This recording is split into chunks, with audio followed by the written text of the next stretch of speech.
What is going on, guys? Welcome back to the channel, and today we are finally going to be taking a look at all 4 of the new blasters added to the game, and we're going to be breaking down their damage stats, the recommended mods or attachments, and just some general gameplay tips as well. I was planning on getting this one out a little bit earlier, but I thought I'd be better off taking the time to actually get to know these blasters first rather than just making a video for the sake of it, and with roughly a week of game time under my belt now, I do feel as though I know them relatively well, at least well enough to share some quick tips anyway. But without wasting any more time, we are just going to get stuck straight into it, and we're going to go through them via their classes in the order that they show in the selection screen, starting off of course with the Assault class. So the new weapon for the Assault class is called the E11D, and for those who don't know, this is actually the same weapon that the Death Troopers use, so this one is a bit of a fan favourite. This blaster is an assault rifle style blaster with a relatively decent rate of fire, and it is mostly suited for medium range combat, although it can still do pretty decent at close and long range as well, so long as you do play your cards right. It deals 35 damage per shot to the body and 66 damage to the head, and then at long range it'll deal 20 damage per shot to the body and 38 damage to the head. So as you can see, those are some pretty well-rounded stats, making this one kind of a jack of all trades. Now obviously it comes with 3 available mods as well, and you are able to choose 2 at any given time. So the first mod you unlock is the reduced recoil mod, and exactly as the name suggests, this will obviously just reduce the recoil, allowing you to aim a little bit easier.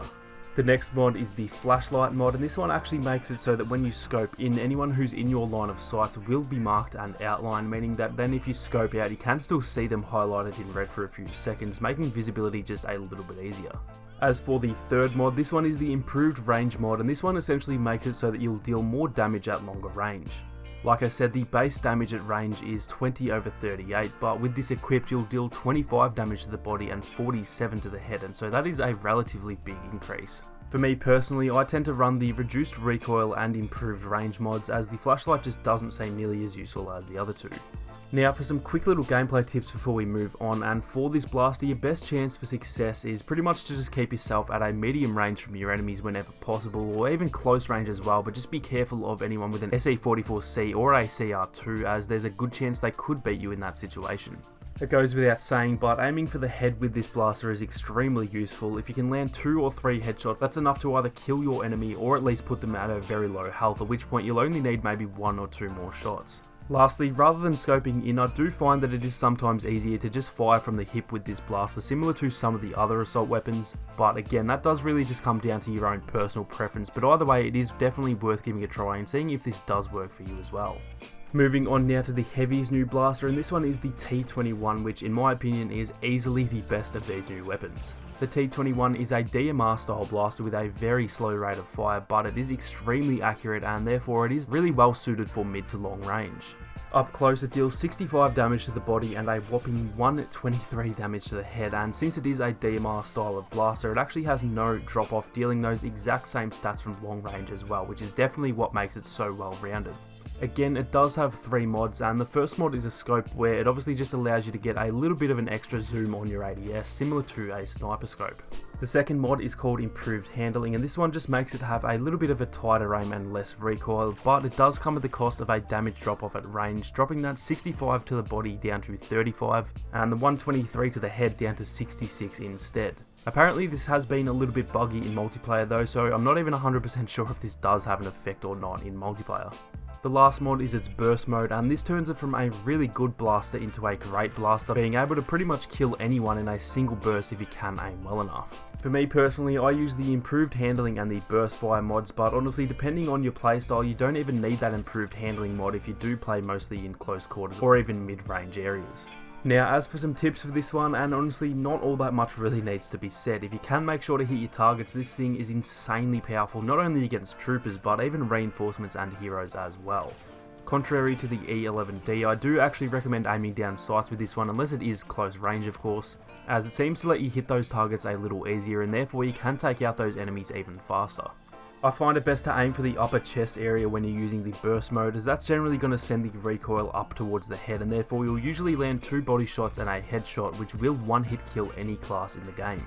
Moving on now to the officer's new weapon, which is the DL18, and this one is another pretty handy weapon that can deal some serious damage. This one is of course a pistol style blaster with a pretty decent rate of fire, and it is best suited to either close or mid-range gunfights, as the damage does drop off fairly quickly at range. Up close it deals 41 damage to the body and 77 damage to the head, and then at long range it deals 15 damage to the body and 28 damage to the head, so that right there shows exactly why it's great for close to mid range. The first mod for this blaster is the improved cooling mod, which pretty much means you get more ammo in layman's terms, allowing you to shoot for a longer period before the blaster overheats. The second mod is the reduced spread mod, and again pretty self-explanatory, this one just makes it a fair bit more accurate.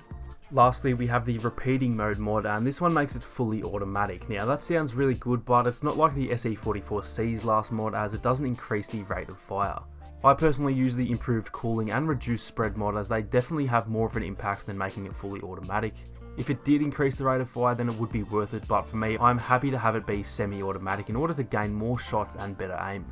Now, as for tips for this one, honestly there's really not that much for me to say that I haven't already said for the E11D. Those same tips do apply here, and it is really similar to the other officer blasters too, so there's really not that much else I need to say. Now, last and quite frankly least is the cycler rifle, which in my opinion is easily the worst of these new blasters, and honestly may be one of the worst blasters in the game. This is another DMR style blaster, although it is much more like a sniper rifle than the T21, which has a somewhat decent rate of fire for a specialist weapon, but it has terrible cooling power, taking only 3 shots before it overheats. Now, it actually has the exact same damage stats as the T21, dealing 65 damage to the body and 123 damage to the head from all ranges, but that cooling power is what makes it so much worse than the T21, as well as the fact that it has a lot more recoil. The first mod for the cycler rifle is the dual zoom, which just allows you to pretty much scope in twice as far by pressing the melee button. The second mod is reduced recoil, and again this just helps out with aiming, which honestly is a pretty decent upgrade for this rifle, as the base recoil isn't the best by any means.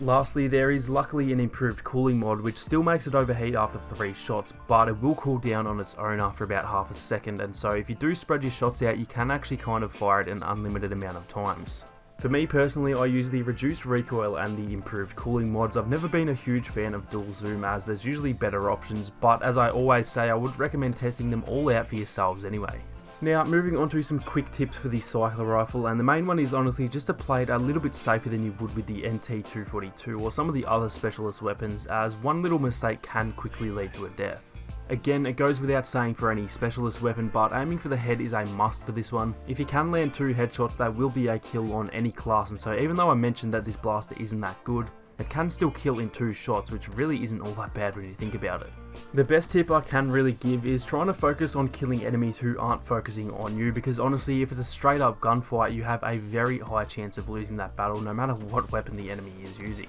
When you can fire at enemies who don't see you though, you instantly gain the advantage, and like I said, if you can land 2 headshots or even 1 headshot and then just aim for the body and land a few more, you can actually still do pretty well with this one despite how bad I said it was earlier. Now, keep in mind that these blasters are still very new of course, and I dare say that the T21 will probably get a slight nerf and the cycler rifle will probably get a slight buff, and so if you are watching this a few weeks or months after it goes up, then keep in mind these stats may actually be wrong.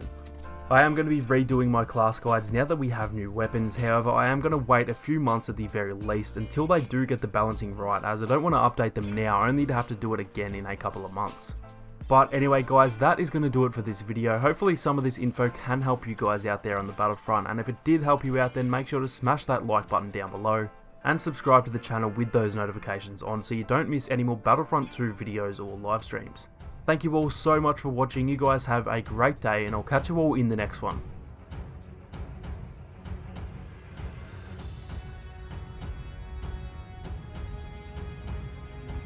Roger, roger.